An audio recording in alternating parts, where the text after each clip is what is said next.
Bienvenue à vous, mesdames et messieurs, fidèles téléspectateurs de BF1, fidèles amis de Presse Éco. Bienvenue à notre hebdomadaire tribune qui nous permet donc de revenir sur les faits qui ont marqué l'actualité au plan national et international avec nos chroniqueurs qui sont là. Ce sont des visages bien connus, ce sont des chroniqueurs, des journalistes, des analystes. Aujourd'hui, pour ce dimanche, nous allons évoquer 4 sujets. Le premier sujet au plan national, c'est le verdict du push manqué. Vous savez bien les sentences qui ont été prononcées. Nous allons débattre de ces sujets-là. Et puis, en seconde position, nous allons également parler des propositions faites par certains partis politiques dans la lutte contre le terrorisme. On retient par exemple que l'ADF a proposé de prendre la subvention des partis politiques, tandis que le NTD propose de faire des ponctions salariales. Nous allons évoquer ces deux sujets-là. Et puis, troisième sujet au plan national, ce sera les petits problèmes, on va dire, des crises au niveau des ministères. Le MENA d'abord pour commencer avec le redéploiement pour nécessité de services de certains agents. Et puis au niveau de la fonction publique, les gestionnaires des ressources humaines sont en grève. Ils sont remontés contre le ministre Seni Ouedraogo. Nous allons évoquer ces sujets. Et puis au plan international, ce sera l'Afrique du Sud avec les violences xénophobes que vous savez. Nous parlerons donc de ces sujets-là avec mes chroniqueurs qui sont sur ce plateau. À ma gauche, c'est Bénédicte Zouré. Je me reprends. Bénédicte Zouré est journaliste à la RTV, Radio Nationale. Merci Bénédicte d'être là sur ce plateau. Et puis à ma droite, Évariste Faustin-Consembo, il est chroniqueur média, président du SEC d'éveil, qui est une association de défense des droits de l'homme et premier porte-parole du FORAC. Merci Évariste d'être sur ce plateau. Et puis Mamadou Ali Compaoré, il est journaliste, ancien rédacteur en chef et présentateur à la RTV, télévision nationale. D'ici là, monsieur notre confrère et doyen journaliste éditorialiste Nama Bitou Germain sera là avec nous pour évoquer ces différents sujets-là. Alors on va commencer donc ce numéro, cette émission de Presse Éco avec un sujet qui nous est tombé hier soir seulement. C'est un sujet politique. Il s'agit donc du lancement du parti Agir Ensemble, parti qui, en tout cas, ambitionne de porter la candidature de Kadri Désiré Ouedraogo. Je vous invite à voir le reportage de BF1 sur ce sujet-là.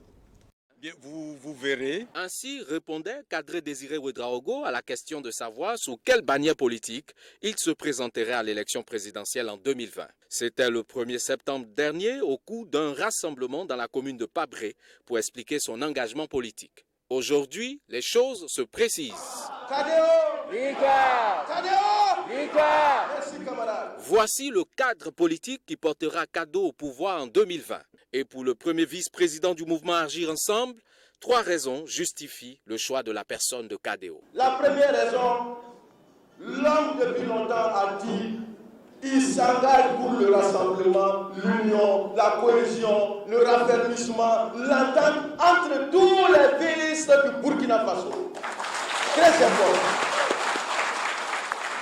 Deuxième raison, il s'engage à l'engagement des aînés pour la reconstruction du Burkina comme c'était, sinon que. Très important. Troisième raison, il est de ceux-là qui se disent qu'il faut passer la nation à une génération plus jeune, consciencieuse, intègre, courageuse et digne. Avec la création de cette plateforme, Kadri Désiré Ouedraogo quitte-t-il le navire du Congrès pour la démocratie et le progrès? Mais ça posait la question à Kadri Désiré Ouedraogo. Nous, notre problème est que nous le soutenons. Maintenant, c'est à lui de trouver le cadre organisationnel le plus approprié pour le soutenir. Nous sommes un parti, nous le soutenons. C'est lui qui doit décider, c'est lui qui décide qu'il quitte le CDP, qu'il ne quitte pas le CDP. Ça, c'est pas une question à nous, c'est une question à lui. Ça. Dans un contexte post-insurrectionnel, l'image de Kadri, associée à celle de l'ex-président Blaise Compaoré, ne réduirait-elle pas ses chances à l'élection de 2020? Non, ça, je ne le pense pas du tout. Ma conviction personnelle en tant que citoyen burkinabé, je ne pense pas qu'effectivement la candidature, le soutien que le président Compaoré apporterait à Kadri soit un handicap. Non, je ne le pense pas du tout. Je pense que ça sera un plus. 143 membres composent le conseil exécutif national du mouvement Agir Ensemble. Il s'inscrit dans la dynamique de réconciliation des forces vives pour offrir aux Burkinabés une alternative crédible et un changement qualitatif. Merci. Alors, vous avez tous suivi Kadri Désiré Ouedraogo qui de plus en plus, ou on va dire de façon définitive, fait son maillage de terrain. Ali Compaoré, est-ce que c'est fini avec la crise au CDP? Bon, dire que c'est fini pour la crise au CDP, je ne pense pas, parce que avec l'arrivée de ce parti qui va soutenir la candidature de Kadri Désiré Ouedraogo, je pense quand même que bon, les choses pourraient bouger. Mais dire que la crise, non, je ne pense pas, parce que quand on regarde de très près de l'autre côté, il dit comme Moïgo, même s'il ne le dit pas, quand on regarde, on écoute les discours de ses soutiens, et c'est évident que lui également, il va être candidat à la candidature. Mais je pense que le mouvement, le parti Agir Ensemble qui est créé, je pense que c'est dans la même veine que ce que Kadri Désiré Ouédraogo a dit à Bobo Dioulasso au lancement de l'initiative KDO. Donc c'est un monsieur qui veut être candidat, mais pas être porté par le CDP seul. Il veut, je pense, un ensemble de partis politiques qui se mettent derrière sa candidature. Mais il a réaffirmé récemment qu'il est militant du CDP, il a réintégré les instances du CDP, donc je pense que... Mais est-ce que ça voudrait dire que la formule retenue, c'est que Kadri soit porté pas que des coalitions de partis, parce qu'on a entendu dire aussi qu'il y a des citoyens, des intellectuels, etc. Mais là, c'est que des partis. Si oui, c'est CDP ou si c'est Agir Ensemble ou c'est autre chose, alors jusque-là, on ne voit pas la coalition au sens où on voudrait une coalition citoyenne. Mais c'est à venir, c'est une toile qui se tisse. Voilà, bon, c'est une toile qui se tisse. Il y a un parti, parce qu'il ne faut pas oublier qu'Agir Ensemble est issu de l'initiative KDO et du mouvement KDO. Donc ce sont ces deux entités qui s'unissent pour faire un parti politique, parce que c'est des entités qui ne peuvent pas rentrer dans la politique, puisque c'est des OSC, ils ne peuvent pas se mêler de la politique. Donc il faut qu'ils rentrent, ils transforment leur statut pour devenir un parti politique pour pouvoir soutenir la candidature de KDO. Mais bien entendu, KDO lui-même il dit que lui il souhaite que sa candidature soit portée par des partis politiques, par des personnalités indépendantes, assez influentes, assez représentatives de notre société, par des organisations et bien entendu par son parti d'origine, le CDP. Alors Bénédicte, un mot sur cette façon de procéder, je dirais. Mais moi j'ai l'impression en tout cas que la crise n'est pas terminée au CDP, hein, parce que véritablement, à mon avis, il y a des dinosaures au CDP qui veulent le pouvoir. Or, on ne peut pas s'asseoir sur la même branche et vouloir toute la même chose, c'est difficile. Donc il faut créer des groupuscules, comment dire ça, des petits trucs pour se soutenir au pouvoir. Et moi, j'aimerais bien poser une question. Quel est le lien entre la déclaration, le lancement de ce parti-là et le grand meeting qui se passe aujourd'hui à Abidjan, en Côte d'Ivoire? Et le meeting, c'est le meeting du CDP, c'est pas le meeting d'Agir Ensemble. Oui, mais c'est le meeting du CDP avec Eddy Kwemboïgo, avec tous les ténors qu'on connaît qui sont là-bas sur place en ce moment. Donc certainement qu'on a voulu lancer ça déjà ici pour nous dire que nous, en tout cas, c'est KDO qui est notre candidat. Donc il y a des questions à se poser. C'est sûr que la crise n'est pas finie au CDP et demain nous dira, on saura qui est le président, enfin, qui est le candidat du CDP et puis qui est l'autre candidat. Évariste Konsebo, est-ce que la crise s'est transformée? Maintenant, on a Agir Ensemble, on a CDP face à face, alors qu'à par le passé, ou même quand, bien entendu, on écoute en fait les ténors d'Agir Ensemble, j'estime qu'eux, ils sont vraiment autonomes et que Kadri a sa décision à prendre à l'intérieur du CDP, et qu'eux, ils n'appuient que sa décision. C'est vrai que nous sommes en politique et il faut souvent se méfier des apparences, parce qu'il y a d'autres, j'ai l'impression que il y a d'autres acteurs qui peut-être dans l'ombre, tirent les ficelles ou alors dessinent ce que... Ils ont un objectif en fait. Mais moi, c'est vrai pour le moment, on a l'impression que les deux sont en confrontation, mais rien ne me dit, moi, qu'au finish, ils ne vont pas se retrouver. Parce que finalement, chacun est en train d'organiser de son côté. En attendant un moment venu, le moment venu qui nous dit que les deux ne seront pas côte à côte, parce que ça va dépendre des enjeux, ça va dépendre du contexte. Pour le moment, nous n'avons pas tous ces éléments. C'est ça. Donc, nous sommes en politique, donc tout est possible. Hein. Moi, pour le moment, la confrontation, je trouve que c'est la dynamique. Chacun essaye de mobiliser le maximum de son côté. Et rien ne me dit que peut-être les deux... Qui vous dit que peut-être même ça serait Eddy ou Kadri, hein? Peut-être que ça peut être quelqu'un d'autre aussi.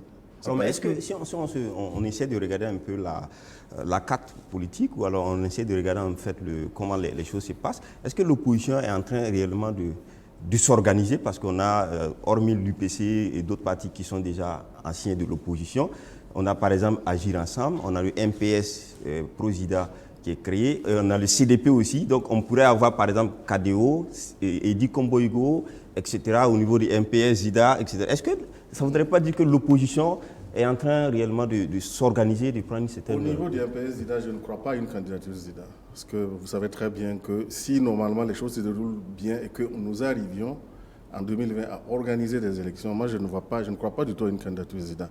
Maintenant, c'est vrai que tous ces remue-ménages là témoignent, l'enjeu c'est 2020. Parce que les autres estiment que 5 ans, c'est beaucoup dans la vie d'une personne ou même d'une nation. On va dire qu'à l'échelle d'une nation, c'est rien, mais il y a beaucoup d'enjeux en 2020. Si bien que les gens s'organisent pour influencer. Et forcément, ça va, si nous y arrivons, ça va forcément... Il y aura une autre reconfiguration, ça va reconfigurer carrément le paysage politique au Burkina, espérons-le, dans le meilleur sens. Il faut reconnaître quand même que depuis un certain temps, il y a aussi des nouveaux visages qui rentrent dans la sphère politique. Et bien entendu, les partis politiques de l'opposition ont intérêt à s'organiser davantage parce qu'ils ont face à eux un parti ils ont face à eux le MPP qui est au pouvoir, qui dispose de beaucoup d'atouts. Quand on est au pouvoir, on dispose de beaucoup d'atouts. Donc, pour les partis de l'opposition, il faut s'organiser davantage, avoir beaucoup plus de ressources, beaucoup plus de stratégies pour affronter le CDP et le MPP, pardon. Vous vous souvenez, à un congrès du CDP, Zéphirin Diabré avait dit qu'il y a 3 baobabs sur la place politique. Si les 2 baobabs se mettent ensemble, on pourra terrasser le temps. Donc, peut-être qu'avec toutes ces partis politiques qui s'organisent au niveau de l'opposition, peut-être qu'il y aura une plateforme, j'allais dire, commune pour que ces partis-là puissent aller à l'élection pour essayer de voir comment conquérir le pouvoir. Parce qu'aujourd'hui, quoi qu'on dise, un seul parti gagner les élections au Burkina Faso, ça sera très, très, très difficile pour gérer après le pays. Oui, c'est sûr.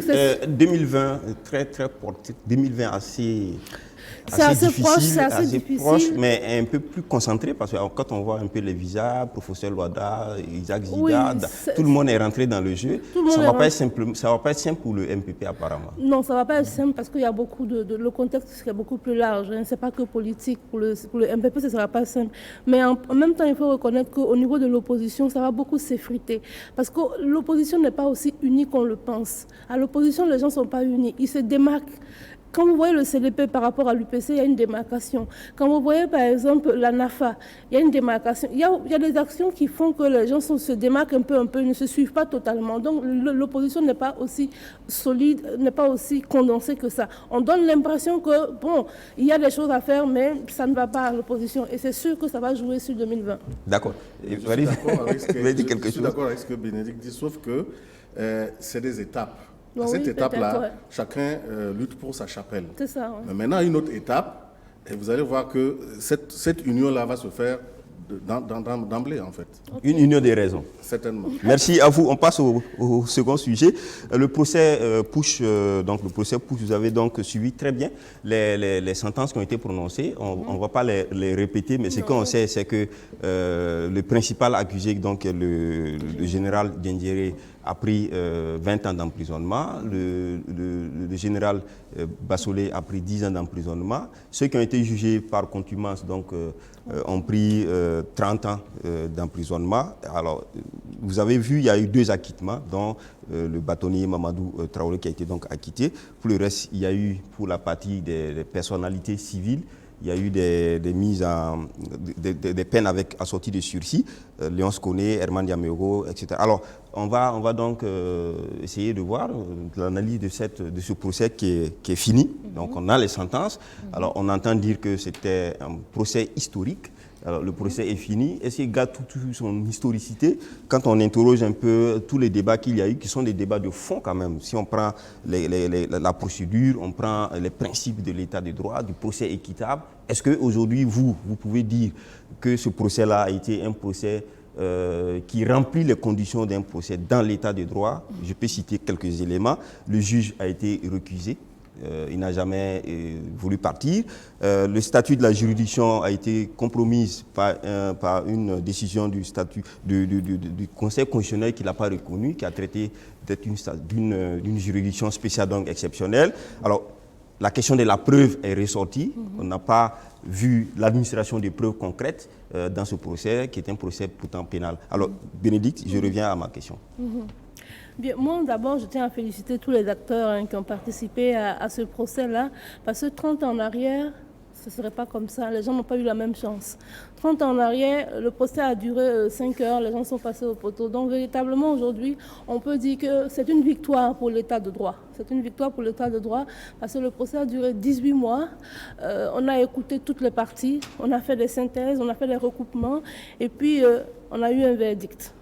Ça, c'est déjà à féliciter. C'est vrai, il y a des manquements, mais on ne peut pas...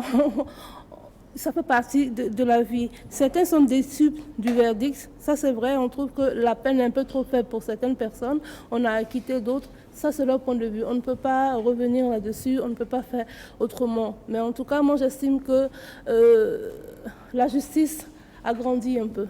Le Burkina Faso aussi a grandi. Parce qu'on avait peur au départ. Beaucoup de personnes s'inquiétaient pour l'issue de ce procès. Il y avait beaucoup d'inquiétudes, mais on s'en est tiré. Moi, je dis Dieu merci. Et il y a des leçons à tirer. Il y a beaucoup de leçons à tirer de ce procès-là. Alors, je reste quand même sur la question, la justice a grandi. Est-ce que la politique qui a grandi ou la justice qui a grandi? Parce que la justice a des standards, il y a des principes. On dit là qu'il y a des principes de base qui n'ont pas été respectés. Est-ce que la justice peut grandir quand certains principes de base ne sont pas respectés? Est-ce que ce n'est pas l'homme politique qui a peut-être évolué en ne pensant plus qu'il faut peut-être fusiller quelqu'un? Peut-être qu'on est arrivé à ce stade-là. Peut-être qu'on n'a pas eu de peine de mort parce que la peine de mort n'est plus appliquée au Burkina Faso. Donc peut-être que l'homme politique a aussi grandi, mais je crois qu'au niveau de l'appareil judiciaire, quand même, il y a eu de la maturité, il faut le reconnaître. Il y a eu véritablement de la maturité. Évariste Konsebo? Moi, je dirais, ouais, c'est vrai. 30 ans en arrière, certainement le putsch aurait réussi. Et si procès avait eu, ça allait être les vainqueurs. C'est comme au CNR. Hein. Le CNR, c'est un putsch, on a tué des gens, mais personne n'en a parlé. Moi, du côté historicité, bon... Il y a eu des coups d'État avant, ce n'est pas le premier coup d'État. Bon, mais c'est les vainqueurs qui ont administré leur justice. Maintenant, c'est vrai que moi, en fait, j'ai un problème avec ce procès parce que je regarde le parallélisme des formes. Pour moi, ce qui s'est passé les 30 et 31, et il y a eu 30 morts, il y a des gens qui devaient aussi rendre des comptes. Bon, or, on a décidé volontairement ou involontairement d'occulter ça. Ça, c'est moins grave. Bon, on avance. On n'a pas tenu compte du contexte. Qu'est-ce qui a amené ce problème? Maintenant, c'est vrai que pour l'histoire, il y a des leçons à tirer. D'abord, les conséquences pour notre armée, parce qu'il y a eu beaucoup de débats, ça a fragilisé notre armée, et dans un contexte où nous en avons besoin d'une armée très forte, c'est un. De deux, on a vu très bien côté tous les standards et autres, tout. C'est normal parce que le tribunal militaire, ce sont des outils, des instruments d'une époque assez exceptionnelle. Et maintenant, dans un contexte de renouveau démocratique, c'est difficile. L'adaptation, on a vu. Chaque fois, l'État voulait, à travers le politique, voulait ramener tout. On a même vu le cas le plus emblématique, la liberté provisoire qui a été donnée au général Bassolé, qu'on a recadré. Tout ça, bon, c'est des soubresauts, c'est un exercice. On peut l'accepter, on peut l'admettre. C'est des leçons. Dans la vie d'une nation, ça peut permettre à l'ancrage de la démocratie. Mais pour le reste, moi, je reste convaincu qu'il y a encore, parce qu'ils feront appel, hein, il y a la suite et tout, mais c'est un procès qui laisse un peu perplexe.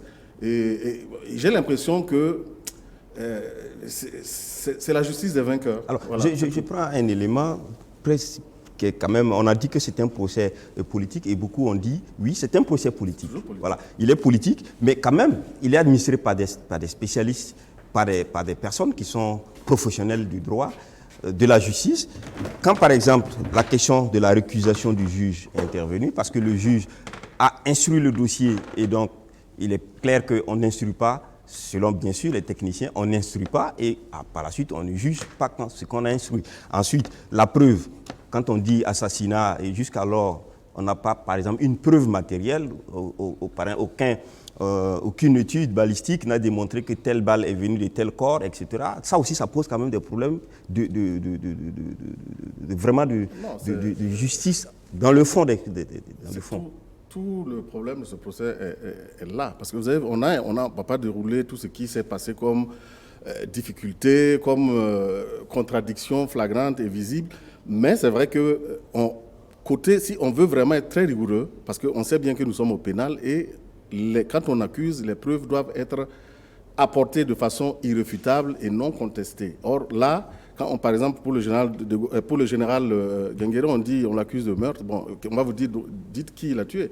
Bon, et même la balistique, même pour l'autre, si l'autre on en arrive, on verra, parce qu'on avait demandé à l'époque de prendre des précautions. Moi, je ne suis même pas sûr que si le procès des 30-31 a lieu, on pourra me dire que les balles qui ont tué les gens sont des balles qui sont venues du RSP. Ça, je ne sais pas. Comment est-ce qu'il faut aller le dire? Donc, il y a tous ces éléments-là. Mais quand vous dites que... C'est vrai, la composition du jury, comme un spécial, hein, parce que c'est un tribunal militaire. Et c'est vrai que très souvent, la présence des juges civils ne garantit à rien du tout. On a vu comment, au niveau du parquet, le lien direct avec le pouvoir est établi. Donc, Moi, de toute façon, tout procès est d'abord politique. Hein. Ça, c'est une question de rapport de force. Ça, il ne faut pas l'occulter. Je l'ai dit ici, il y a eu d'autres cas. Bien sûr, il y a 30 ans, il n'y aurait pas eu ça, mais ça a toujours été... Le CNR, c'est quoi? Il y a eu des gens qui sont morts, on a tué des gens. Qui a fait le procès? Donc, bon, quelque part, hein, disons que c'est un apprentissage pour la construction de notre État. D'accord. Voilà, alors, on va continuer, mais je tiens justement à dire que M. Nama Bitiou, donc le doyen Nama Bitiou nous a rejoint. Nama Bitiou est donc il est journaliste, il est éditorialiste.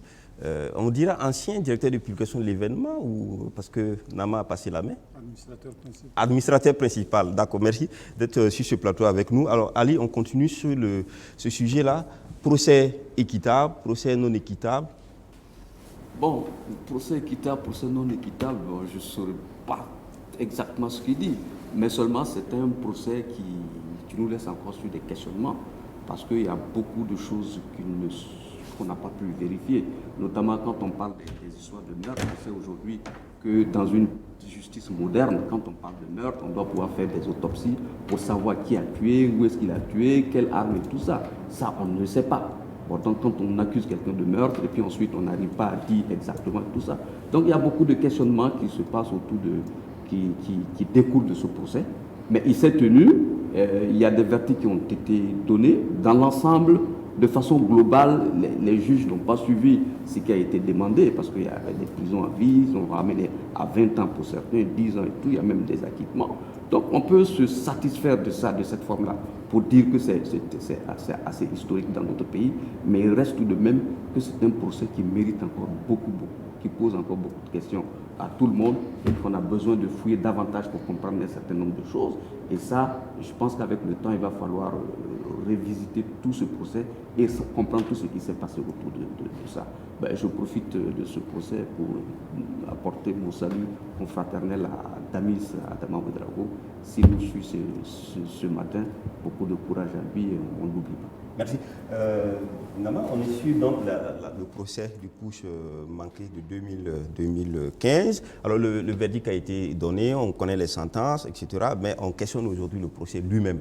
Un procès équitable, on a dit que c'est un procès historique. Est-ce que réellement, après le rendu, avec toute la procédure, tout ce qu'il y a eu comme débat, des questions de fond qui ont été posées, est-ce qu'aujourd'hui, on est dans un procès, l'historicité de ce procès-là, il est démontré, il est prouvé?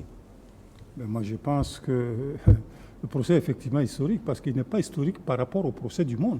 Il est historique par rapport au Burkina, à l'histoire du Burkina et précisément par rapport à l'histoire judiciaire du Burkina.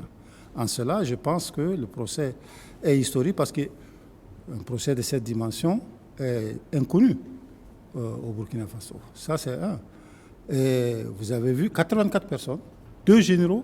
Ça, c'est vraiment, du point de vue de la notoriété des personnes qui sont jugées, le procès était effectivement historique parce qu'il ne faut pas oublier tout de même que c'est quand même des éléments haut placés dans notre armée qui sont jugés, notamment les 2 généraux, Diendéré et Bassolé. En cela, je pense que ça mérite véritablement son caractère historique. Mais je pense également aussi qu'il est historique pour les juges, jeunes juges, effectivement, qui ont eu à faire leur apprentissage. Parce que jamais ils n'ont eu affaire à un procès, c'est inédit dans leur histoire. Et au regard de cela, je pense qu'ils ont effectivement fait un bon travail. Ils ont pu tenir avec toutes les difficultés qu'il y a eu. Vous avez pu mesurer les incidents de procédure qu'il y a eu tout au début. Un procès qui a duré plus de 18 mois, vous voyez, et je pense que ça mérite quand même d'être retenu. Aujourd'hui, effectivement, le procès a pu se dérouler, même avec les incidents, il a pu se dérouler. Les sanctions, ou plutôt les sentences ont été prononcées. Chacun a son idée de ce que ça peut, de ces sentences-là, mais je pense que il y a l'heure véritablement, c'est l'heure des leçons pour les Burkinabés eux-mêmes, par rapport à ceux effectivement qui ont entrepris le coup de force et qui sont à la barre aujourd'hui et qui ont écopé des sanctions, mais par rapport au peuple lui-même, aux militaires et au peuple lui-même qui doit aussi tirer des leçons par rapport à ce procès qui est une première dans notre pays. Alors, mais Nama, quand on suit un peu, le fait de l'historicité est tel que cela, du coup, ne permet plus, ou du moins déroge à certains principes de lucidité, je vais dire. Par exemple, quand un juge est recusé, parce que dans le principe, on n'instruit pas, et qu'on juge par la suite, par exemple, un juge est recusé, il n'y parle pas. Le CSI, le Conseil constitutionnel qui dit qu'il ne reconnaît pas donc, le statut de cette juridiction dans un état de droit, ou alors la preuve dont on en parlait ici qui n'est pas administrée comme il faut dans un procès pénal. Est-ce qu'on peut laisser tous ces éléments-là à côté parce que c'est un procès historique? Non, tout ce que vous avez cité, ça a été des problèmes qui ont été posés et réglés par la suite. Vous avez posé le problème de la récusation. Mais vous-même, vous avez peut-être eu affaire à des procès, vous avez été là-bas. Moi, il m'est arrivé de récuser un juge, mais il n'est pas parti. Il n'est pas parti. Ça fait partie, effectivement, de la vie des palais. Mais ce n'est pas du droit, ce n'est pas juste. Pourquoi ce n'est pas un procès équitable. Quand on est récusé, on doit partir. Ce n'est pas parce qu'on est récusé qu'on part. Encore faut-il que la récusation ait un fondement, que ce fondement soit accepté. Mais dans le cas du procès du Push, la récusation est fondée parce que le juge a instruit le dossier. Oh, mais ça, vous êtes juge? Est-ce que vous êtes juge? J'ai une connaissance. Vous êtes un journaliste, tout simplement. J'ai une connaissance, oui. Le débat a été posé. Non, c'est posé entre juristes. Il n'a pas fait, moi, je ne considère pas qu'il a fait un acte de force. Je considère qu'effectivement, ils ont amené le problème devant le Conseil constitutionnel, je crois, qui a tranché. Ou bien? Pour la récusation, ce n'est pas le Conseil constitutionnel. C'est quelle juridiction qui a connu de la récusation? C'est quelle juridiction? Je n'ai plus une idée, mais je crois que ça doit être la Cour de cassation. Voilà. Mais en tous les cas, je crois que nous avons le devoir de ne pas pinailler sur les détails, parce que les Burkinabés attendent effectivement des vraies leçons de ce procès. Ah oui, hein. Nous sommes dans des détails intellectualistes qui n'intéressent pas les Burkinabés. Voyez-vous, on n'est pas là pour la fraction, l'élite, effectivement, qui est là, qui se délecte, n'est-ce pas, des aspects intellectuels. Non. Il y a un peuple qui est là, qui a une justice qui veut comprendre ce qui s'est passé, qui a assisté à un coup d'État, où, effectivement, des Burkinabés sont morts, qui veut savoir, en fait, qu'est-ce qui s'est réellement passé. Vous êtes là, pinaillé avec, effectivement, des détails... D'accord. Alors, on est journaliste, on ne pinaille pas, on cherche la vérité, donc on interroge les faits. Alors, Évariste Concebo. En droit, il y a un adage qui dit que la forme tient le fond. Ça veut dire que les détails sont très importants. C'est-à-dire, c'est vrai, vous ramenez le débat sur le plan du droit, du respect du droit, mais c'est vrai que si on veut regarder, tous les bons juristes savent que la forme tient le fond. C'est-à-dire que c'est sur les détails, à détails précis. Or, dans ce point précis-là, quand on prend certains points, c'est vrai qu'on reste un peu perplexe, ça c'est sûr. Mais maintenant, moi je ne vais pas trop discuter dans ça, parce que pour moi c'est une question de rapport de force. Le droit est l'expression des rapports de force. Et ce procès a pu avoir lieu parce que c'est ceux-là qui ont le pouvoir, qui peuvent l'organiser. Je vous ai dit, en 83, quand on a fait le coup d'État du CNR, qui pouvait venir dire de faire un procès? Personne. Donc le contexte a changé, évolué. De ce point de vue, oui, c'est une leçon peut-être qu'il faut tirer, que maintenant, désormais, on ne peut pas venir prendre le pouvoir par les armes. Bon, c'est un progrès aussi. Mais voilà, ça c'est un progrès, parce que c'est vrai, les gens d'une autre époque, eux, ils organisaient sommairement, nuitamment, on fusillait les gens. Ce point de vue, peut-être oui. Mais maintenant, la vérité, tout, c'est autre chose. Voilà. D'accord. Moi, je pense que le doyen Nama a dit quelque chose de très important. Il a dit qu'on veut savoir. On veut savoir, il y a des gens qui sont morts, on veut savoir, mais on ne sait pas qui a tué ces gens. C'est pour ça que je dis... J'ai écouté ton argumentation. C'est pour ça que je disais... J'ai écouté ton argumentation tout à l'heure. Vous me laissez terminer, doyen, je vous ai laissé vous écouter sagement et poliment. Voilà. Donc, quand il y a des morts dans un procès de ce genre, on fait une autopsie.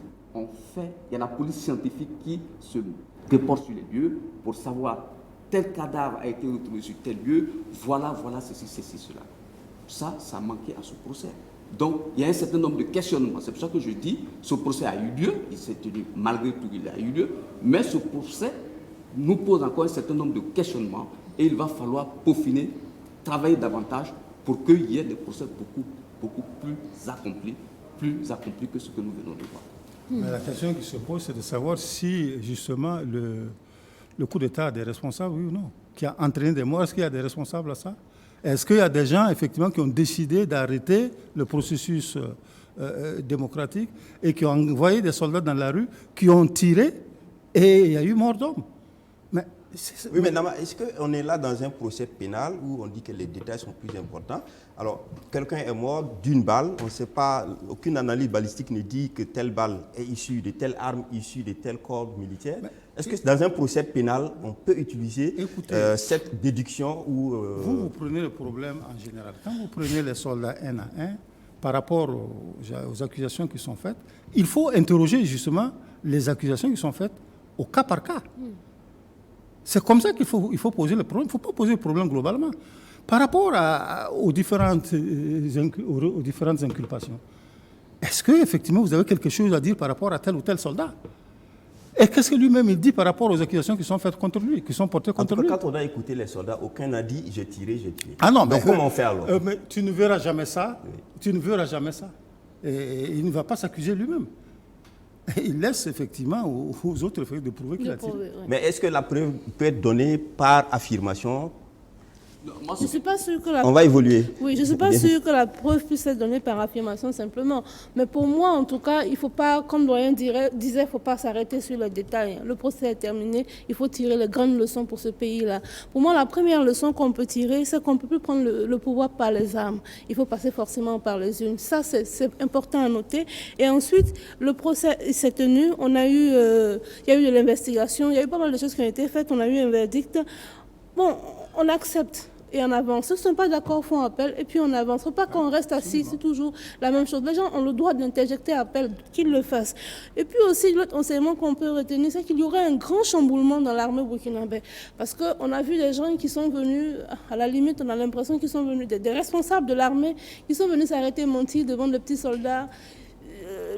Le commandement va prendre un coup dans l'armée burkinabé et ça c'est véritablement dommage. Autre enseignement qu'on peut tirer aussi, c'est que plus jamais, il ne faut pas que quelqu'un sorte manifester parce qu'on lui a dit sors manifester. Il faut sortir manifester parce que tu es convaincu de quelque chose. On a vu des victimes, on a vu des gens qui portent toujours des balles, on a vu des gens qui ont toujours des séquelles et rien n'est fait pour ces personnes-là. Depuis 5 ans que ça dure, rien n'est fait pour ces personnes-là. Alors il faut se poser beaucoup de questions. Et puis pour terminer, comme disait Maître Guitanga, un invité, un avocat que j'ai reçu à une de mes émissions, il a dit que l'appareil judiciaire, là, c'est un service public pour tout le monde. La prison, c'est comme le cimetière, c'est comme l'hôpital. On peut y aller, tout le monde est exposé. Hein. Donc il faut faire véritablement attention. Il faut vivre selon les règles de droit. Merci. Non, Ali? Je voulais dire à M. Kitanga que le cimetière, ça c'est obligé. On dira, mais l'hôpital ou bien la prison, on peut vivre. Il n'y a pas d'avocat pour il n'y a pas d'avocat pour ne pas aller au cimetière. Il n'y a pas d'avocat pour donc, mais on peut prendre du temps avant d'y aller. Kitanga n'a qu'à laisser ça. La mort, ça c'est sûr. Lui-même, on ne discute pas. Bon, ça c'était juste pour rigoler. Pour rigoler, bon, oui. Mais je veux seulement dire par rapport à ce qui s'est passé. Pour ce procès, on l'a voulu historique. Donc pour lui donner toute son historicité, il aurait fallu qu'on prenne le temps pour avoir tous les détails de tout ce qui s'est passé. On n'a pas les détails. Donc après ces procès, après ces condamnations qui ont été données, les interrogations se posent tous les jours. Alors moi, je vais vous interroger, suite à vos interrogations, je vous interroge également. Est-ce qu'aujourd'hui, on a la vérité pour les victimes après ce procès? Non, on a la vérité judiciaire. Oui, c'est ça. Nous avons la vérité judiciaire. Et à tout procès, c'est la vérité judiciaire que l'on a. Ouais. C'est les vérités individuelles des uns et des autres là. Mais tout ça là, ça converge vers une vérité qui est la vérité judiciaire. C'est celle que nous avons. Et c'est celle que nous devons apprécier. Alors parce que moi je me pose la question, il y en a aussi qui se posent cette question. Moi je me pose la question, j'ai perdu quelqu'un, ou alors je suis blessé, je ne sais pas qui l'a fait. Je ne sais pas qui a tué qui. Est-ce qu'à l'issue d'un procès, quand même, comme ça, globalement, on a la vérité? Est-ce que la vérité peut être globale à l'issue d'un procès pénal? Évariste. Vous savez, le procès, d'abord, c'est l'outil même qui a administré ce procès. Moi, je suis perplexe par rapport à cet outil. Comme je dis, c'est un outil d'une autre époque, dans un contexte qui a évolué, qui est démocratique. Donc, de là à dire qu'on a la justice, ben, on a la justice de ce qu'on a voulu. Moi, je reste toujours convaincu que On a jugé ce qu'on voulait juger, on s'est acharné sur ceux sur lesquels on voulait acharner. Sinon, si on cherchait bien, il y a d'autres personnes qui ont pu échapper. Bénédicte. Moi, je pense que, comme Daman l'a dit, on a la vérité judiciaire, mais ce n'est pas forcément la vérité du peuple. Mais on cherchait la vérité, la vérité. Oui, mais justement, si on peut prendre ma vérité, sa vérité, ta vérité, on ne sortira jamais. C'est pour ça qu'on a un appareil judiciaire qui essaie de colmater, investiguer, rassembler tout et sortir une vérité selon son entendement. Et on est obligé de s'y faire. D'accord. Alors pour moi, on n'a pas eu la vérité judiciaire parce qu'il y a un certain nombre de choses qu'on n'a pas voulu chercher.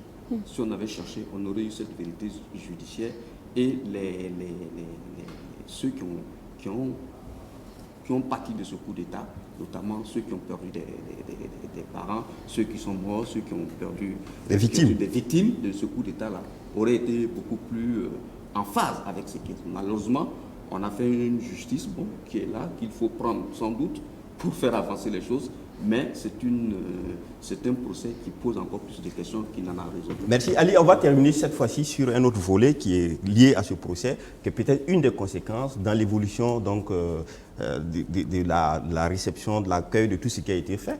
D'aucuns disent que désormais, c'est politiquement qu'il faut gérer ce dossier.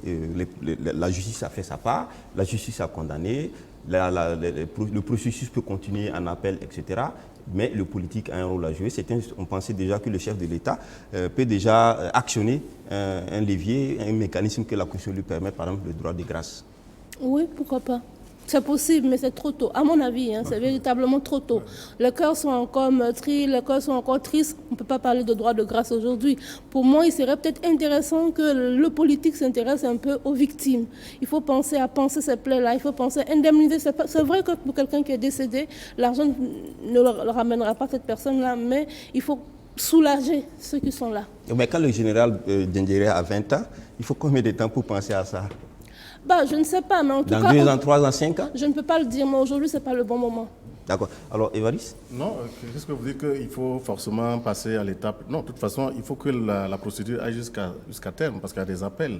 C'est maintenant, même jusqu'à la cassation, quand il n'y a plus de recours, et qu'on a un jugement définitif, qu'on peut envisager ces histoires. Mais voyez-vous, la justice classique, ça ouvre des plaies, ça crée des problèmes, mais même une décision politique ne viendrait pas résoudre ces problèmes. Il ne faudra pas se faire des illusions. Par exemple, pour notre armée, les conséquences sont très énormes. Donc, comment on fait ça? Alors, donc, Nama, sur cette question, est-ce que le chef de l'État qui a la possibilité de gracier, ou est-ce que ce procès-là, à la fin, les sentences qui sont données, peut permettre d'évoluer vers une autre étape, comme la réconciliation, tant dans l'armée, dans la société, etc. Oui, mais pourquoi voulez-vous voir la réconciliation par rapport justement aux condamnés? La réconciliation doit se faire au sein du peuple lui-même. Il y a tellement eu de meurtrissures. Il faut retourner à la base de ces meurtrissures et voir ce qu'on peut faire à ce niveau-là. Ce n'est pas forcément en graciant qu'on règle le problème. Mais on dit que la réconciliation aussi, c'est le retour en grâce entre le bourreau et la victime. Non, ce n'est pas pour rejeter ce que tu dis, mais c'est pour dire que ça n'est pas la chose immédiate à faire. Ça peut intervenir au cours d'un processus, mais ce n'est pas quelque chose qu'on doit se presser à faire. Si vous faites ça maintenant, vous allez aggraver les fractures dans la société. Parce que vraiment, il y a eu un coup d'État, il y a eu mort d'homme, et il y a eu des responsables de cela. Les gens qui se sont levés pour faire le coup d'État et qui ont envoyé les soldats dans la rue sont tenus pour responsables de ce qui est arrivé. Et ce sont eux qu'on a jetés en prison. Mais alors, si vous décrétez une grâce aujourd'hui par rapport à ça, mais vous allez créer des problèmes. Mais je crois que la grâce aussi se fait pour régler un problème politique. Mais ça se fait. Et puisqu'on dit que c'est un procès politique. Oui. Non, à mon avis, il y a une dimension politique à ce procès, mais ce n'est pas un procès politique. Est-ce que le procès n'est pas fait pour empêcher des candidats d'être candidats, pour empêcher certaines personnes de pouvoir politiquement aussi agir? S'il te plaît. Évidemment, s'il y a quelque chose à dire à ce niveau, mais ça tient, il faut effectivement incriminer ceux qui se sont levés justement pour marquer un coup d'État, pour prendre le pouvoir. C'est là où le problème se pose. C'est ça. Il faut travailler à ce que, effectivement, au-delà de l'échéance de 5 ans, on puisse revenir effectivement à redistribuer les cartes selon les normes qui sont démocratiques, qui sont arrêtées dans notre Constitution. C'est comme ça. Enfin, moi, c'est en fait dans la même dynamique. Moi, je voudrais encourager vraiment les autorités à nous aider à faire la lumière sur les événements des 30 et 31 aussi. Parce que là, il y a eu le nombre de morts, et c'est le double quasiment. Et les dégâts en termes matériels, c'est plus grave. Donc, c'est comme ça que nous allons construire notre pays. Parce que sinon, ça donne l'impression que, bon, on choisit les gens qu'on veut, on juge, et les autres, on les laisse. C'est ça. Bon, Ali, pour terminer en fait, de toute sur ce façon, sujet. le droit de grâce appartient au président du Faso, Harold Marc Christian Kaboré, qui, en fonction des éléments qu'il a en sa possession, pourra décider quand et à quel moment il peut gracier qui il veut. Donc, sur ce point, moi, je ne veux pas trop discuter autour de cela. Mais en même temps qu'on dit que ce jugement permet aux populations d'être contentes parce que tout, et on dit en même temps, si on gracie tout le monde, il y a encore des meurtres issus. Je pense qu'il y a quand même une petite ambiguïté que moi je n'arrive pas à percevoir très sincèrement. Mais ceci étant, Faustin l'a très bien dit, il y a eu le coup d'État des 30, le coup d'État, je crois, du général Diendéré, c'était un coup d'État, mais les 30 et 31 aussi, c'était un coup d'État. C'est parce que Blaise Compaoré a perdu qu'il ne peut pas juger les gens. S'il avait gagné, si les 30 et 31 il était passé, ceux qui ont organisé ce qu'ils appellent pompeusement l'insurrection seraient passés à la barre. Donc voilà tout le côté politique de cette... Merci Ali Compaoré. Je rappelle aux téléspectateurs que cette émission est interactive, donc on retrouve notre espace d'interaction, de débat. Vous allez appeler à partir de maintenant au numéro qui défile là à l'écran. Vous appellerez pour vous inscrire et on vous rappellera pour prendre votre intervention. On continue sur le second sujet. Le prochain sujet, c'est la proposition pro-lutte antiterroriste. On a vu des partis qui sortent, qui font des propositions. Sur ce plateau déjà, la semaine dernière, il a été débattu la proposition de la DFDA qui disait qu'il faut prendre la subvention aux partis pour donner au FDS pour pour leur équipement. Et puis on a le NTD, Nouveau Temps démocratique de Dabilgou, du ministre Vincent Dabilgou, qui a aussi proposé qu'on fasse des ponctions salariales pour alimenter la caisse de FDS. Alors qu'on sait bien que dans le budget 2019, on a eu près de 300 milliards pour les forces de défense et de sécurité. Alors je voudrais qu'on interprète très rapidement. Ali? Bon, écoutez, pendant tout le temps que sur cette question des questions de sécurité de notre pays, on a accusé, ou du moins on a reproché aux partis politiques de ne pas faire de propositions. Je pense qu'il y a deux propositions. L'ADF-RDA demande à ce qu'on ne remette plus la subvention de l'opposition, qu'on remette ça aux forces de défense et de sécurité. Le NTD demande aux fonctionnaires, demande que les fonctionnaires apportent un effort de guerre. Dans le fond, moi je ne vois pas d'inconvénient à cela. Je suis même prêt à participer aussi pour l'effort de guerre parce que c'est mon pays. Cependant, quand je regarde un peu ce qui se dit, ça me fait rigoler. Quand on prend le NTD qui est au gouvernement, on prend le ministre Bouddha qui était ministre de la Défense, quand il rentrait au gouvernement, quand il faisait la déclaration de ses biens, tout ce qu'il avait, ce sont ses parents qui lui ont donné. C'est mon papa qui m'a donné cette villa, c'est mon oncle, c'est ma tante. Quelque temps après, il a construit une maison, une grande maison dans son village. Bon, j'aurais compris que M. Bilgou dise, Dabilgou du moins, dise, voilà, chers confrères, chers collègues ministres, si tu pouvais revendre ta maison pour remettre au FDS, ce serait beaucoup plus de ça.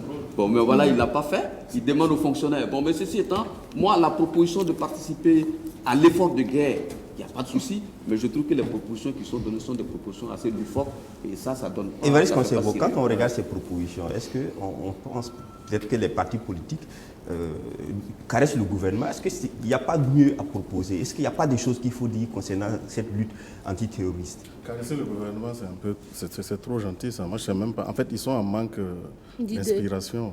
C'est carrément puéril. À la limite, c'est pas original. Et c'est vrai, cette tendance qui consiste à dire que tout c'est de l'argent. Je vais vous raconter une anecdote d'un ami qui est vraiment une autre personnalité que ce pays compte, mais qui dans le cadre de ses fonctions, il a rencontré le général Diap en 2005. Et Diap, voilà, c'est quelqu'un qui a battu les trois armées, américaines, françaises et chinoises. Alors, dans les entretiens, il a demandé, finalement, général, comment vous avez fait pour gagner? Il a donné d'autres éléments, mais entre autres, il dit que finalement, gagner une guerre, c'est pas tant le physique, mais c'est l'homme. C'est ce que le vieux aurait dit. Et c'est vrai que quand ici, on ramène tout à l'argent. Il y a une loi de programmation, je pense. Bon.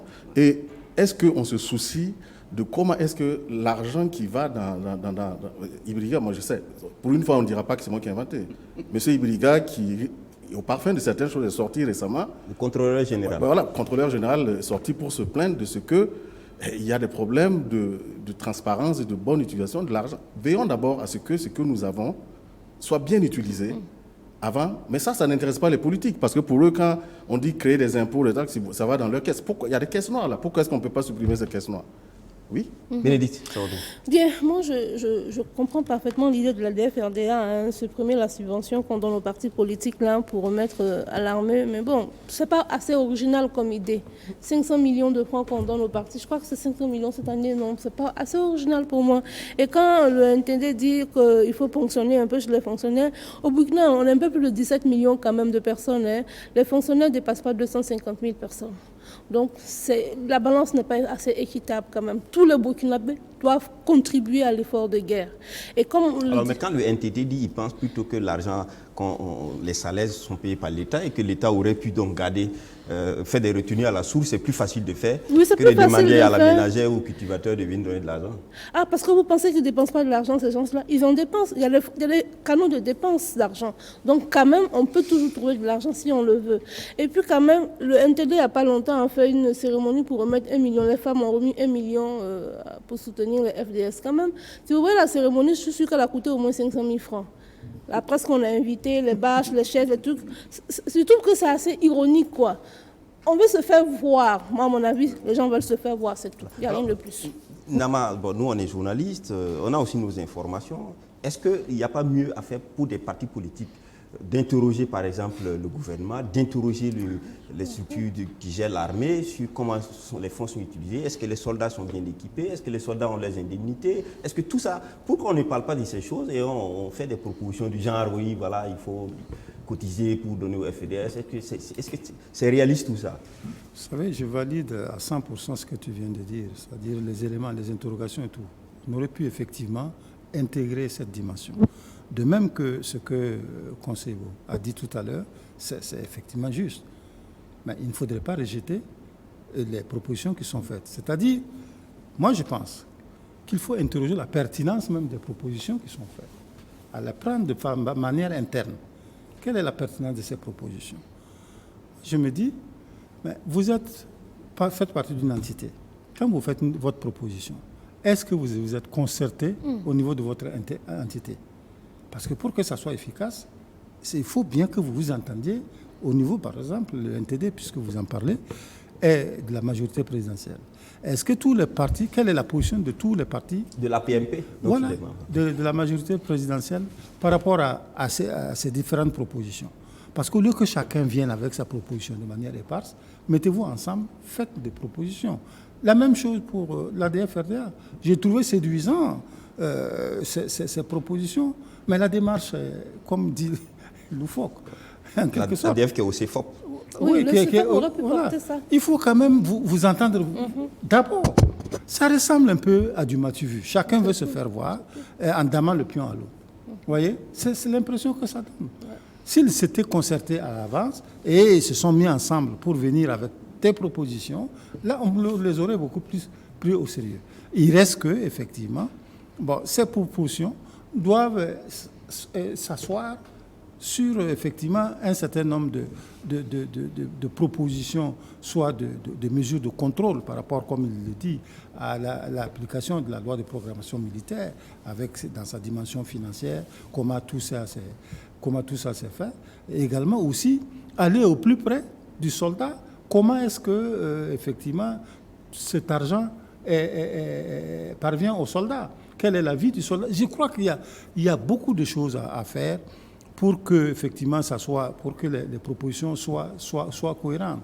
Parce que notre armée, comme l'a dit quelqu'un, ce n'est pas un problème de moyens. Je crois qu'il y a d'abord un problème de vision. C'est ça. Mettez-vous ensemble pour tracer une bonne vision et organiser le peuple autour de cela, et ça va marcher. Je voulais ajouter quelque chose à ce que Douane Nama dit. Je suis parfaitement d'accord avec lui sur un certain nombre de choses. Par exemple, l'organisation de notre armée. Il y a un jeune homme, un sous-lieutenant du nom de Kassim Zongo, qui est décédé récemment. Il vient de sortir récemment de l'académie, en août dernier de l'académie de Pau. L'enfant s'est retrouvé, je dis bien l'enfant parce que je suis beaucoup plus âgé que lui, tous les jeunes, s'est retrouvé et il est mort. Il s'est retrouvé où? Il s'est retrouvé au nord. Il est mort malheureusement en défendant notre pays. Bon, qu'est-ce que cela me pose comme interrogation? Ça veut dire quoi? Ça veut dire que ceux qui dirigent notre armée, quand les gens sortent, même s'ils sortent de l'académie de Pau, il a suivi une bonne formation, une formation institutionnelle, même s'ils sortent de là-bas, on ne peut pas du coup l'amener directement au front comme cela. Il lui faut un temps d'apprentissage, d'adaptation. Il faut le mettre quelque part pour qu'il s'endurcisse, il revisite assez bien ses gammes. Mais quand on prend un jeune homme qui sort comme ça et on va le confronter au feu de cette manière, ça fait un peu de légèreté dans ceux qui décident de l'argent. Donc on ne veut pas parler seulement de l'argent parce que l'argent n'est pas notre problème aujourd'hui. Je me rappelle que si Chérif, dans un truc de Afrique Capacité à Bobo, il a affirmé que le Burkina Faso a acheté plus d'armes ces dernières années que les 27 ans, les 27 dernières années. C'est pas moi qui le dis. Il n'était pas ministre de la Défense à l'époque, en son temps, mais il a dit qu'il était au courant, qu'il est au parfum de ces choses. Probablement, c'est pour cette raison qu'il est aujourd'hui ministre de la Défense. Donc, il ne parle pas pour rien. Donc, ce n'est pas l'armement qui nous manque, mais c'est parce que tout simplement, il y a notre désorganisation à l'intérieur qui nous fragilise. Très rapidement, c'est cette désorganisation qu'il va peut-être falloir revoir. Et certainement, comme il le dit, il faut une vision. Parce que si on veut parler d'argent, les terroristes ne peuvent pas être plus riches que l'État du Burkina Faso. Soyons sérieux. D'accord, encore qu'on ne sait pas qui finance les terroristes. Ça, c'est vrai. Non, peut-être qu'ils sont plus riches que le Burkina Faso. Alors, on va continuer sur notre dernier sujet au plan national. Il s'agit de ces grincements de dents des agents au niveau de la fonction, ministère de la fonction publique et au niveau du MENA. Alors, pour ce qui concerne le ministère de la fonction publique, alors, le syndicat, le SINAGRH, voilà, donc le syndicat des agents, donc des gestionnaires de ressources humaines, estime que le ministre Sieni Ouedraogo dit des propos mensongers, c'est ce qu'ils ont dit lors de leur conférence de presse, parce qu'il aurait dit qu'il n'y a pas eu de signature de protocole d'accord, et donc du coup, le syndicat est monté au créneau pour tout simplement dénoncer l'attitude du ministre en rappelant qu'il y a bien eu une signature de protocole et que le processus de mise en œuvre était même enclenché depuis le Premier ministère et que c'est le ministre qui ferait problème. Bon, moi là-dessus, quand même, je trouve que s'il y a eu un protocole d'accord, c'est dommage que le ministre dise le contraire, franchement. Mais je crois, enfin, à la lumière de mes lectures, qu'il y a véritablement eu un protocole d'accord. Qui a été signé en août. Qui a été signé en août 2017. 17. Voilà. Donc, peut-être que le ministre n'avait pas vendre ça, mais véritablement, c'est pas joli de dire qu'il n'y a jamais eu de protocole d'accord, mais il ne faut pas rompre le dialogue. En toute chose, il faut maintenir le dialogue. Peut-être que s'il avait maintenu le dialogue, il aurait su, on aurait avancé. Depuis 2017, les gens attendent. Et on est en 2019, rien n'est fait par rapport à ce protocole d'accord. Véritablement, il y a des choses à dire. Et il y a des problèmes parce qu'il y a près de 10 000 agents, dont ceux qui sont admis à la retraite et ceux aussi qui sont pour comment on dit ça, pour les reclassements et autres, qui ont des soucis. Et vraiment, je suis un peu peiné parce que dans la déclaration qu'ils ont faite suite à leur conférence, ils disent que depuis, il n'y a pas eu de négociations sont rompues et que le ministre aurait retiré le dossier des mains du ministre Ouattara. Je me suis dit, mais pourquoi est-ce que nous en sommes là? Et ils vont loin. À la limite, on utilise un terme que nous avons utilisé. À la limite, ils récusent même carrément le ministre en disant qu'il méconnaît la conduite des négociations. Bon, là bon, c'est vrai que, je ne sais pas, c'est quand même un ministre qui gère un ministère très important. Quoi qu'on le dise, parce que même si les fonctionnaires sont 200 000, l'impact de leur travail retentit sur toute la nation, les 17 millions de Burkinabés que nous sommes. Donc je pense qu'il est temps quand même de voir les choses. Parce qu'à la limite, ils récusent leur ministre pour négocier. Je ne comprends pas qu'est-ce qui c'est. Il y a forcément un problème de fond. Et il faut que le Premier ministre... Moi, je pense que quand même, pour des situations aussi difficiles, le rôle du Premier ministre aussi devrait être d'intervenir, pour éviter un blocage inutile. Voilà. Vraiment, c'est le cas de le dire. C'est le même sujet, et puis on enclenche sur le second, qui lui est lié en fait à l'autre crise aussi avec le ministère d'enseignement, de l'éducation nationale et de l'alphabétisation, le professeur Ouattara, qui a aussi maille à partir avec les enseignants, parce qu'il y a un processus de redéploiement, donc de réaffectation d'agents, d'enseignants de certaines zones où il y a une pléthore, vers des zones où il n'y en a pas. Mais il se pose un problème parce que pour les agents, il y a des principes à respecter. Pour ceux qui sont dans certaines régions, il faut les réaffecter à l'intérieur des régions. Et donc, ça pose un problème là également. À quelle question je dois répondre? Aux deux, bien sûr. Aux deux, bien sûr. Bon, alors, donc en ce qui concerne la fonction publique, je crois que ce qui se passe ne devrait pas arriver. Parce que j'ai cru comprendre dans les propos des syndicalistes qu'ils attendaient quand même les résultats des choses, comment on appelle ça encore, de la réflexion sur les rémunérations.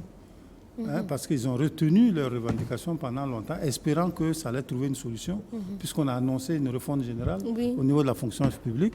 Ils espéraient qu'effectivement cela trouvait une solution dans ce Ils ont même expliqué qu'il y a eu un comité de travail qui avait été mis, et lors du premier travail, ou des premiers travaux donc, du comité, ça a été suspendu sine die par le secrétaire général. En tous les cas, les réflexions qu'ils ont eues en tant que syndicat auraient pu être reversées justement au niveau de cette grande commission nationale qui réfléchit à la refonte des textes, puisque les textes doivent prendre en compte effectivement l'ensemble de ces problèmes et la diversité effectivement des situations des agents. Mais depuis lors, on n'entend plus parler. Et on résout au cas par cas les problèmes, continue de résoudre au cas par cas. Mais comment voulez-vous que ces gens-là se taisent? Mais et aussi, bon, s'il n'y a pas de solution globale, mais c'est normal effectivement qu'ils avancent leurs revendications. Donc voilà donc le problème. Ça n'aurait jamais dû se passer de cette manière-là. Évidemment, mes prédécesseurs ont souligné le côté regrettable qui est que le dossier n'est pas maîtrisé par les plus hauts responsables même du ministère. En tout cas, c'est ce qu'il apparaît. C'est ce que les agents disent. Oui, c'est bon. Mais le ministre semble un peu plus serein parce que sur les chaînes de télévision, il a fait des affirmations qui contestent d'ailleurs eux. Je n'ai pas eu l'opportunité ou l'occasion en tout cas d'appeler là-bas pour me renseigner, effectivement, pour savoir quelle est la position réelle, la réponse du ministère par rapport aux accusations qui sont portées. Nous n'avons qu'une partie, disons. Mais par rapport à cette partie, vraiment, ce sont ces interrogations qui sont faites par la femme du Bissa, là. D'accord. Bon, je pense que ça tient la route, quoi. Maintenant, pour le reste, en ce qui concerne la question d'affectation... Les enseignants, oui. La question des enseignants, ça a toujours été le problème. Moi, je suis un enseignant, je suis un ancien enseignant, à la retraite. J'ai même fait partie de ces commissions, de ces différentes commissions en question. Ça a toujours été le problème. Ce qu'il faut dire aussi, c'est que les gens n'aiment pas les affectations pour nécessité de service. Hein. C'est ça. Ça aussi, il faut le dire. Alors qu'aujourd'hui, le problème qui se pose, c'est qu'il y a une concentration d'agents dans un endroit et vraiment le désert dans d'autres endroits. Comment résoudre ça si effectivement il n'y a pas de redéploiement? C'est cette question qu'il faut poser. Alors, mais ils estiment que pour le faire, il faut le faire à l'intérieur des régions, comme ils sont allés à l'intérieur des régions.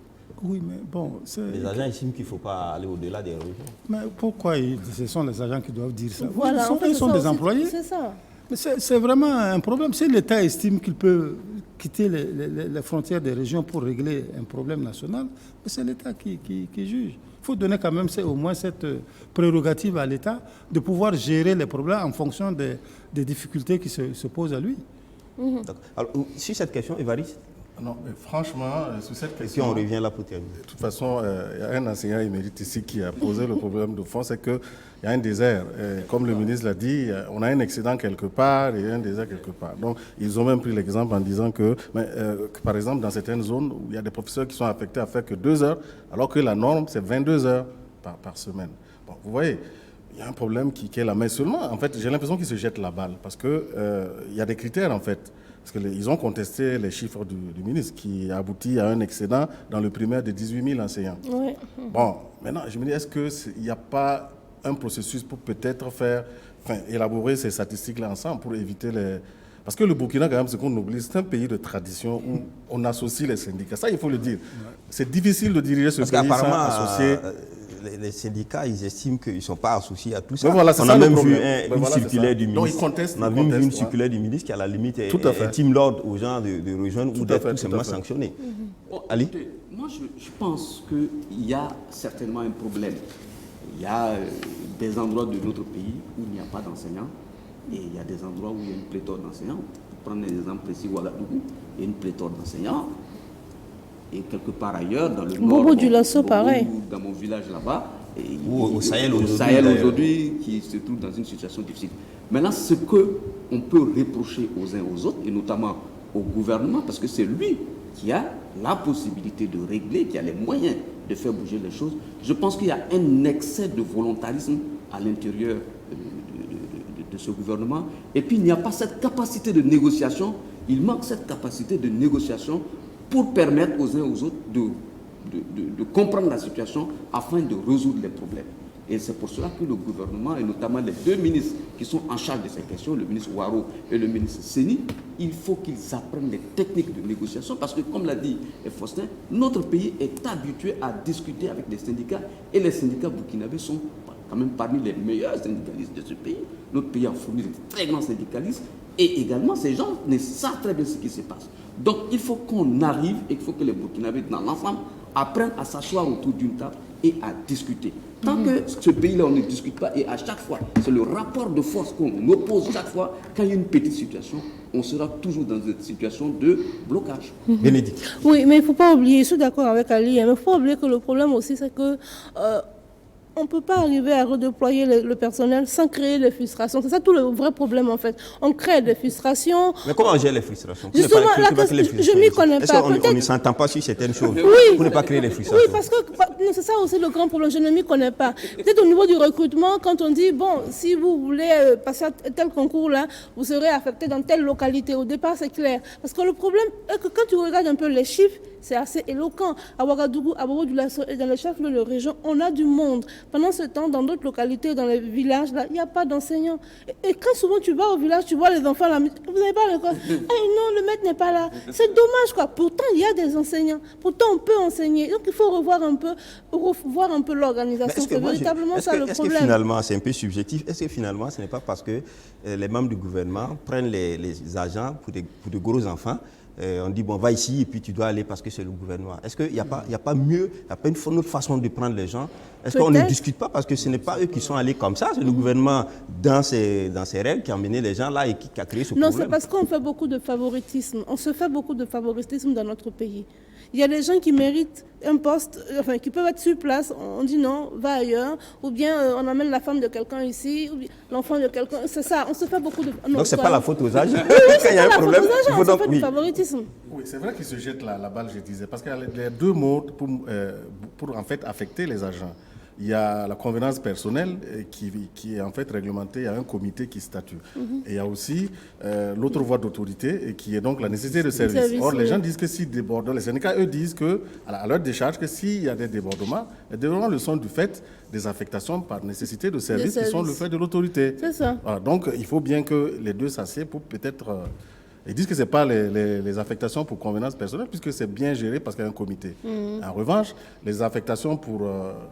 comment dirais une nécessité de service, ça c'est de la prérogative de l'autorité. D'accord. Alors on va terminer, on aura l'occasion peut-être que comme on a les appelants, quelqu'un viendra certainement dessus puis on aura l'occasion d'en reparler. On va terminer à l'Afrique du Sud. On va terminer à l'Afrique du Sud parce qu'en Afrique du Sud, il s'est produit une situation quand même dramatique, un excès ou un accès de violence xénophobe des Nigérians, des Camerounais, des Mozambicains, voilà, des Africains ont été pris à partie, certains ont été brûlés vifs, certains ont été tués, etc. Alors, c'est plusieurs dizaines de personnes, c'est une consternation. On a vu même des relations diplomatiques qui ont été tout de suite rompues, on va dire comme ça, entre le Nigeria et l'Afrique du Sud. Alors, vous avez rapidement votre point de vue sur cette question, Nama? Moi, je trouve, vous savez, on ne le dira jamais assez, hein, c'est vraiment... dommage, d'autant que ça vient vraiment d'un pays comme l'Afrique du Sud, un pays qui a été vraiment soutenu à bout de bras par l'ensemble des Africains et du monde entier. devrait comprendre ce que ça veut dire la solidarité.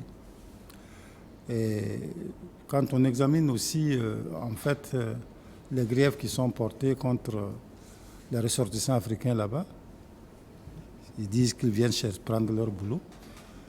Mais même si c'est l'apartheid, ces boulots-là, ce n'est pas l'État qui a créé ces boulots. L'État a tout simplement permis que les gens se débrouillent en créant leur boulot. Ils ont créé leur affaire. Donc, ça n'apporte rien. C'est-à-dire, le départ, par exemple, des Nigérians ou des Zimbabwéens, ça n'apporte pas un boulot de plus à un Sud-Africain. Non, pas du tout. Voilà. Donc, ça ne règle pas le problème. Maintenant, ce qu'il faut regretter, c'est vraiment l'attitude du gouvernement. Vous savez, je me souviens que dans les années 2000, il y avait un mouvement naissant ici, anti-libanais, impulsé par un certain Adama, qui est décédé, je crois. Mais ça n'a pas été très loin, tout simplement parce que la gouvernance n'était pas du tout favorable à ça. C'est-à-dire, ça a été tué dans l'œuf. Mais ça a été tué dans l'œuf. J'allais dire, le contexte même burkinabé, même au niveau des opérateurs économiques, il n'y a pas eu de répondant. Il n'y a pas eu un répondant sérieux à ce niveau-là. Ne parlons pas du milieu associatif. Sinon, effectivement, voilà, quelqu'un qui s'est levé pour regrouper les gens et chasser les Libanais. Qu'est-ce que vous allez gagner? Les règles du commerce, ça s'impose à tout le monde, y compris au Burkinabé. Si un Libanais, effectivement, se met en dehors de ça, ben, dénoncez-le. Il va se retrouver face à la loi. C'est tout. Merci, Nama. On a juste un peu de temps. Alors, Bénédicte, est-ce que souvent, ce n'est pas justement l'appareil d'État ou l'élite politique qui joue un rôle moi, je pense que c'est ça. Moi, je pense que véritablement, il y a l'élite politique qui a un rôle à jouer, qui joue un rôle en soudine, quoi, qui joue véritablement un rôle. Parce que le problème des Sud-Africains, là, enfin, à mon avis, il y a deux problèmes. Le premier problème, là, c'est l'éducation. Ils n'ont pas beaucoup, surtout les Noirs, n'ont pas une très, très bonne éducation. Donc, ils ne peuvent pas occuper un certain poste dans l'administration. Ils se retournent vers l'économie. Malheureusement, là-bas aussi, il y a la pauvreté qui frappe. Donc, ils pensent que pour les autres, c'est les autres qui viennent prendre tout ce qu'ils ont, qu'est-ce qu'ils peuvent faire. Et l'élite politique qui est en bas n'éclaire pas la lanterne des gens, ne leur dit pas que non, c'est pas eux le problème. Mais le problème, c'est nous. Et trouver justement des solutions à résoudre cette question. L'élite ne le fait pas. Et c'est ça qui est dommage. D'accord. Alors, est-ce qu'on pourrait aussi dire que c'était un échec politique, un échec de gestion, parce que l'Afrique du Sud, oui, c'est vrai, idéologiquement, c'est la nation arc-en-ciel, mais les gens ne vivent pas que de la nation arc-en-ciel, ils vivent aussi de l'économie. Quand un pouvoir est assis et qui n'a pas les moyens de proposer sur le plan économique des plans pour permettre aux gens donc, de travailler, est-ce que ça ne pose pas de problèmes? Mais ce que vous posez là, c'est la grande question, parce que dans la lutte contre l'apartheid, c'était une lutte purement politique, one man, one vote. On a oublié de dire aux Noirs que le fait d'avoir le droit de vote ne vous donnait pas de l'argent en poche. Ça vous donnait juste un bulletin pour aller le mettre dans l'urne, mais après le bulletin, on n'a pas l'argent. Bon. Donc, ils sont restés dans une pauvreté.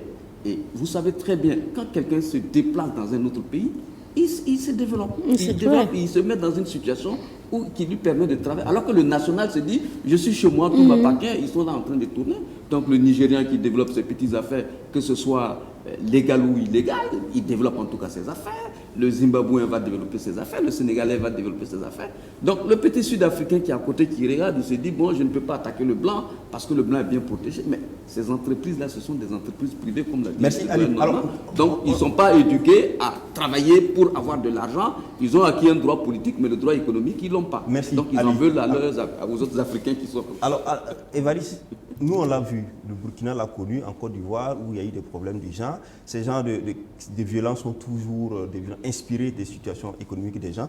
Est-ce qu'aujourd'hui, quand on regarde l'ouverture des marchés, des pays, par l'invasion aussi du capital étranger, est-ce qu'on n'est pas aussi, on ne peut pas dire que c'est l'Afrique du Sud, est-ce que tout le monde n'est pas peut-être un jour prêt de tomber dans cette situation? Bon, c'est vrai, vous venez de le rappeler, parce que je suis reparti faire des recherches un peu pour voir, mais en fait, ces phénomènes-là, ça a toujours eu lieu, sauf que c'est la violence vraiment inhumaine que nous avons vu brûler des gens qui est vraiment inexplicable. Sinon, en 1983, le Nigeria a expulsé 2 à 3 millions de ressortissants membres de la CEDEAO. C'était dans la même zone. Je peux vous donner les statistiques. Hein. À 71, la RDC, la Guinée équatoriale, tout le monde fait. Mais maintenant, c'est de la responsabilité des États. Le séjour des étrangers, c'est eux qui doivent le gérer. Le doyen a expliqué le cas ici qui avait failli commencer, qu'on a étouffé ça dans l'œuf. Et la responsabilité de l'État, du gouvernement sud-africain est vraiment mis en exergue. Voilà. Mais la question, comment on anticipe? Parce qu'en Afrique du Sud, on a remarqué que l'économie sud-africaine est dominée par l'étranger, notamment les Indiens, par exemple. Les Indiens, les Pakistanais. Au Burkina, ici, on a aussi cette entrée des Chinois, des Turcs, etc. etc. Est-ce que ce n'est pas maintenant qu'il faut préparer tout ça? C'est la responsabilité des États que je dis. Parce que c'est normal, hein, parce que même le temps d'Hitler, c'est quoi? On a indexé les Juifs, parce que c'était eux qui... Ça a toujours été... Ce n'est pas nouveau. Mais maintenant, c'est la responsabilité du gouvernement. C'est eux qui réglementent l'accès des étrangers, le séjour des étrangers au travail et autres tout. Si vous allez en Europe pour essayer de travailler, on vous demande la carte de séjour. Donc, si c'est bien, c'est vrai qu'en Afrique du Sud, le problème est un peu... Moi, je me suis demandé pourquoi est-ce qu'ils en veulent à ces gens. Ce n'est pas ces gens qui sont responsables. Tu auras l'occasion de continuer. On va prendre notre premier téléspectateur, M. Ramdé Innocent, qui appelle de Koudougou, qui voudrait intervenir sur les propositions pro-lutte antiterroriste. Oui, bonjour, monsieur. Bonjour, M. Ramdé. Oui, bonjour. Allez-y. Alors, vous écoutez? Oui, on vous écoute. Allez-y pour votre intervention. J'aimerais dire que la solution contre le terrorisme là, pour essayer de stigmatiser ça, c'est un premier point. Deuxième point, c'est comme l'a dit que le ministre Bedamino a dit. D'abord, les ministres, il faut qu'ils voient leur salaire. À d'autres dossiers, plus que ce que la loi de 2018 a dit là. Ils n'ont qu'à abaisser ça. C'est pas l'entrée ajouté dans un effort de guerre. Je me rappelle qu'en 1985, il y a eu un effort de guerre. Les Burkinabés ont participé. Maintenant, le problème, c'est la stigmatisation. Et il faut cesser de dire que c'est l'ancien régime. C'est ça, dès le départ, la société, les gens ont dit que c'est l'ancien régime, c'était l'ancien régime. L'ancien régime est parti. C'est pas que vous les avez chassés. Est-ce qu'ils peuvent faire quelque chose encore? Moi, je ne crois pas. Les Burkinabés doivent d'abord se réconcilier. Première chose à faire, c'est la réconciliation. Deuxièmement, il ne faut pas avoir peur de négocier. Dans les motions, on dit que si tu n'as pas la force du modèle, on peut l'accompagner. Ils ne sont pas un pays plus que la Mauritanie ou l'Algérie. Même la France négocie avec ces terroristes. Il ne faut pas avoir peur. Moi, je crois que le président ne doit pas éviter. Bon, il y a une société civile qui est là, qui la pêche. Il faut qu'il soit, parce que c'est lui qu'on a réussi. Il n'a qu'à prendre ses responsabilités. Même ces négocier là, pour négocier, nous, on va avoir la paix. Allez, maintenant, là, on ne les voit pas. Ils font la guerre, nous, on ne les voit pas. Regarde comment on tue les gens là, à gauche, à droite. Si on les voyait, c'était une guerre là, c'était bon. La même guerre est adhérée. Et ça, là, c'est une guerre asymétrique. Donc, il ne faut pas avoir peur de négocier. Si le président a l'occasion de négocier, il faut négocier. Merci. Oui. Merci, M. Ramdé. Vous avez tous entendu. Pour M. Ramdé, d'abord, pour les propositions du ministre d'Abilou, il estime qu'il faut conformer les salaires perçus en ce moment et les décrets qui précisent les salaires, parce qu'apparemment, il y a des dépassements qu'il faut simplement rogner pour mettre dans la caisse pour l'effort de guerre. Ensuite, il estime qu'il y a d'autres propositions plus audacieuses qu'il faut faire, par exemple négocier, des questions de négociation avec les terroristes, etc. Bon, voilà. Non, là, c'est sûr que la solution du terrorisme, il faut des propositions sérieuses. Et je pense qu'il serait grand temps que nos autorités s'y attellent. Parce que, c'est vrai, les conséquences sont énormes. Et mais maintenant, le problème, c'est que quand c'est un trou noir, plus on laisse avancer, on ne sait pas quand est-ce qu'on va pouvoir seulement stopper et même reconquérir et repartir. Donc, c'est un jour perdu, c'est peut-être 10 à 20 ans de travail pour rattraper. Hein. Sur la question de négocier, prenez un pays comme la Mauritanie. C'est un pays qui était attaqué assez régulièrement. Mais depuis un certain temps, ce pays n'est plus attaqué, à tel point qu'ils ont pu faire depuis l'histoire politique de leur pays, ils ont pu faire des élections pour faire une transition pacifique. Mais c'est quoi? C'est un régime qui allie deux choses à la fois. La diplomatie, c'est ce qu'on a, les gens appellent négocier, la diplomatie et le feu. Or, nous, qu'est-ce que nous avons demandé? Notre pays a proposé de faire uniquement que du feu.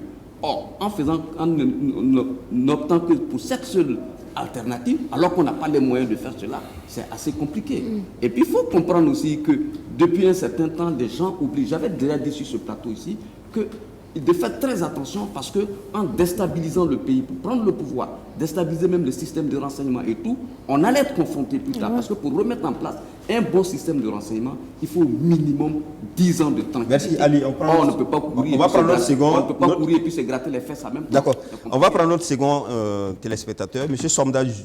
Somda Lucien Judicaël, qui appelle de Ouagadougou pour le verdict du procès Push. M. Somda, allez-y. Merci. Bonjour à vous. Merci. Moi, je voudrais intervenir par rapport au procès manqué. D'accord, allez-y. Bon, c'est un procès historique, surtout pour la nouvelle génération. Bon, et apparemment, longtemps, on avait pensé que ce n'était pas possible, mais aujourd'hui, bon, on va comprendre que plus jamais au Burkina Faso, les gens n'oseront encore prendre des armes parce qu'ils sont assoiffés de pouvoir. Tout simplement.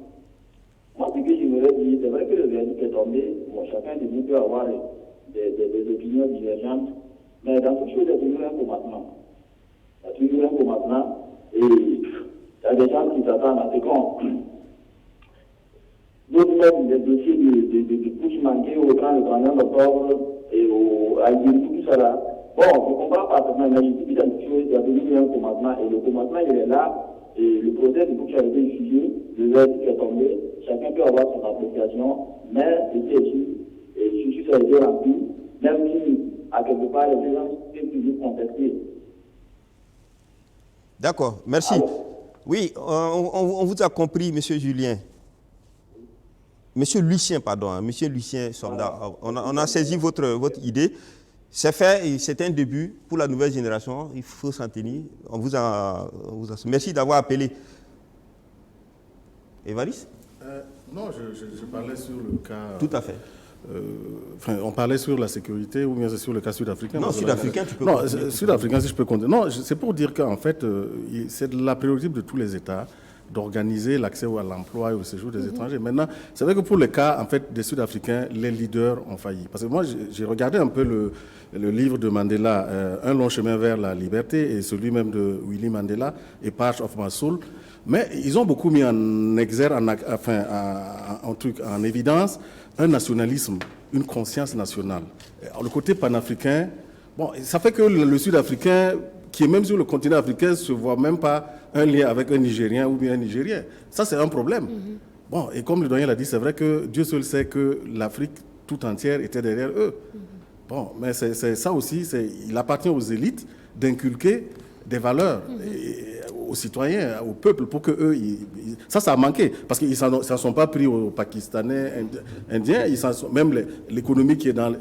C'est pas du fait de ces gens-là qui sont pauvres, c'est une question de répartition des ressources. Et comme Ali l'a dit, c'est vrai, une chose est d'avoir le droit de vote, mais une chose est de pouvoir transformer ce pouvoir politique en pouvoir économique. Or, l'économie est dans les mains d'autres personnes. Donc, ces pauvres gens n'y sont pour rien du tout.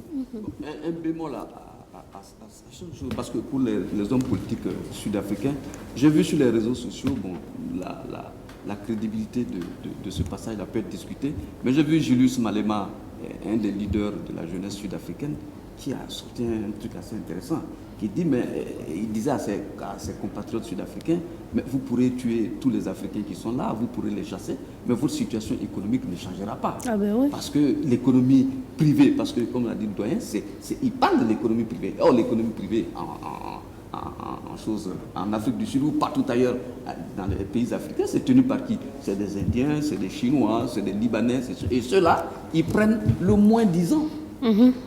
Ils prennent le moins 10 ans. Voilà, d'accord. On va prendre M. Seydou Ouedraogo, qui appelle de Ouagadougou sur le verdict du procès Push. Oui. Bonjour, M. Ousmane. Bonjour, M. Ouedraogo. Bon, je vous remercie pour l'émission qui est revenue sur le thème du procès de Push. D'accord. Bon, mais je vais féliciter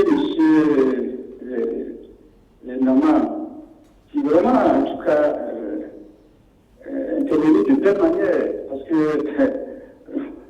j'ai eu l'impression au début que c'était une solution de force, mais quand il est venu, il y a eu vraiment un débat et il avait vraiment des propositions pertinentes. Mais ce que je voulais dire, par rapport aux leçons, hein, il y a une grande leçon qu'on oublie. Voilà, il ne faut pas qu'on oublie de les citer. Ça va dans le sens du plus rien, c'est là comme avant. C'est pour dire que l'île est au-dessus de la loi. Ça, c'est le grand enseignement que ce procès pousse nous livre. Mais au-delà de ça, il y a eu des propos qui ont été tenus, sincèrement, bon, moi, je ne partage pas du tout cet avis, je ne souhaite pas qu'on le dise ainsi. Ce procès-là, pour moi, on ne peut pas dire que c'est un procès politique. Heureusement que M. Nama a dit que ça a une dimension politique. Mais ça veut dire qu'il y a plusieurs dimensions. Il y a une dimension politique, c'est un pas, moi je trouve que c'est bien écrit. Et en toute chose, il n'y a pas un acte qu'on peut poser dans un pays donné et qu'on ne puisse pas trouver une dimension politique qui soit liée à cet acte-là. Donc pour moi, c'est enfoncer une porte déjà ouverte quand certains parlent de procès politique. Sinon, je donne votre propre exemple. Il y a eu un procès de ce Young face à, j'allais dire, à un adversaire au Général. Mais bon, M. Lutman a gagné son procès. Si on était en d'autres temps, je crois que ça n'a pas être le cas. Connaissant bien entendu les positions de M. Lutman, donc il n'a pas fait toutes les politiques. Et pour moi, le danger que je suis, souvent on dit que le MPP au pouvoir, c'est un procès, le MPP a la main mise sur le... Non, sincèrement, moi, je veux qu'on me quitte dans ce type de débat. Parce que moi, si le PC par ainsi aspire à devenir et à occuper les premiers rôles, peut-être en 2020, soutenant cette bonne chance-là, si le PC parvient au pouvoir, donc il aura plus de procès. D'accord. C'est la chose qu'on dirait que non. Monsieur Ouedraogo. Oui. Monsieur Ouedraogo. Oui, On vous a beaucoup écouté pour votre intervention.